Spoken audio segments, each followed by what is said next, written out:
Chance gets all of it, and there is no chance Ruca's gonna kick out.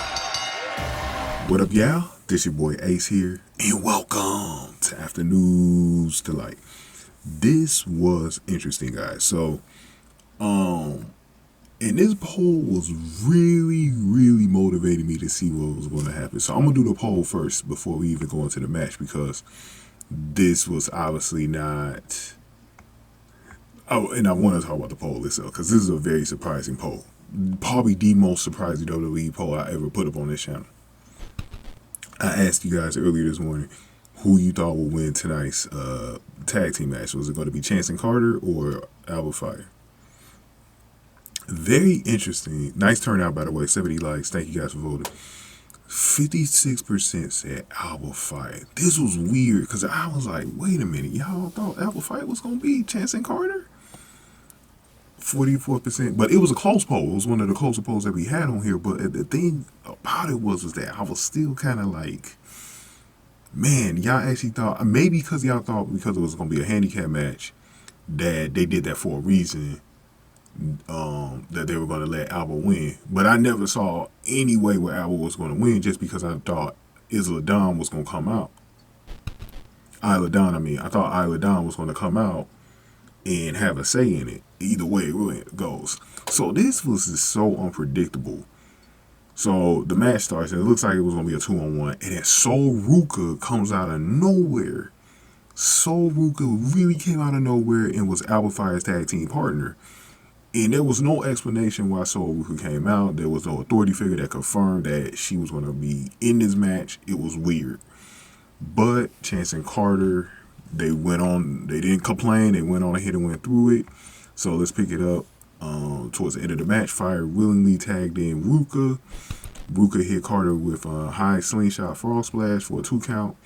Fyre and Chance dumped each other ringside, and Carter hit Ruca with a series of super kicks. Chance tagged in. Chance and Carter hit Ruca with their 450 neckbreaker combo for the clean win. They won in almost 8 minutes. So Katana, Chance, and Kayden Carter hold on to their tag team titles, and Alba Fyre did not win.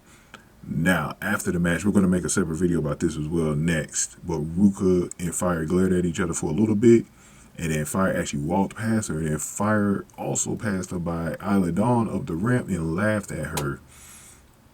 That was interesting, guys. But we're going to talk about that more about that in the next video. Kiana James and Fallon Henley also showed up at the Crow's Nest. And Henley said she thought of it, and she accepts the title match that Jensen asked for. So Fallon, I think, is slowly liking the idea of tagging with Kiana James. It was good tonight. Like, she should be into it.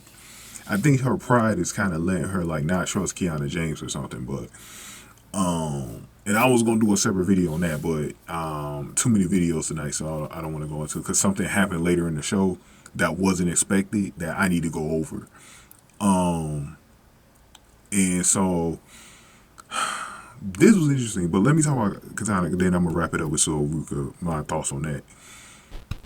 I love the way Katana, Chance, and Kayden Carter are being used right now. They are becoming very slowly very good tag team champions, and they have built them up really good. I love the way they team up and they work together. And if NXT continues to allow them to be the tag team champions, I'm liking the idea. Whenever they split up, maybe I will probably, I will take a chance. I know Kayden Carter could definitely be a heel, but I will take a chance and do Katana Chance as a heel. She's a little bit older, she's in her 30s. I would really like to see Katana Chance as a heel of a faction. The heel, the head of a faction. I would love to see that.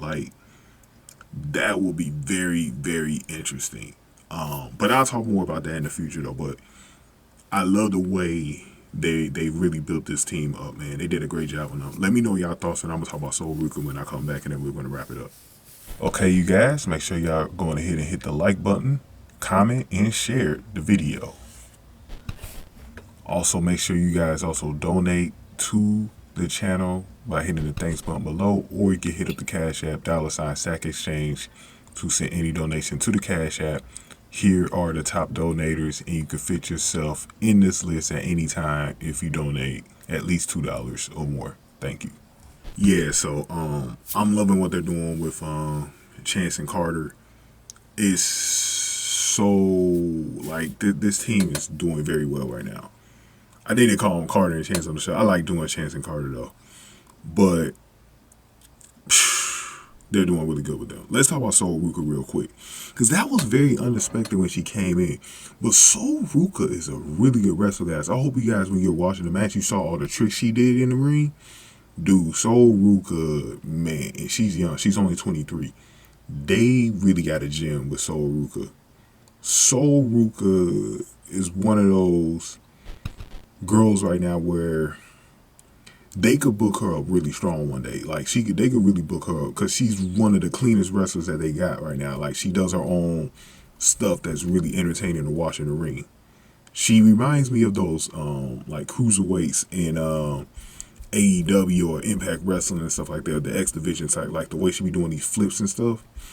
I like it, man, because you don't really see that from the women's division that much. So I like seeing that. You know, I know some people hate gymnastics, you know, but I like it, man, because it's really fast. And she's really long though. Like for her to be pulling all that off, she must have been a gymnast before. I really haven't looked into it before. But anyways, with Sol Ruka, this is gonna be very interesting because I think maybe if Fyre Attack aligns herself with Isla Dawn, maybe they come after Sol Ruka, and then they give Sol Ruka a really good storyline to work with. So I'm liking that potential with it, but we're gonna talk about that next with Alba Fyre and Isla Dawn. Thank y'all for watching this one. After News Delight.